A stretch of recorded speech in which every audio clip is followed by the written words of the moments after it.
জয়জিয়া মৎস্যজীবী সমবায় সমিতির পক্ষে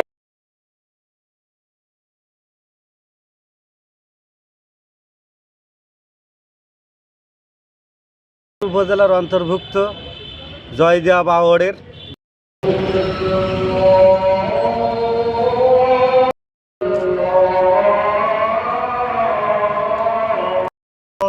লিজ দেওয়ার পরে আমরা খুব অসহায়তে পড়েছি। আমরা গত 4 তারিখে আপনার এখানে এসেছিলাম।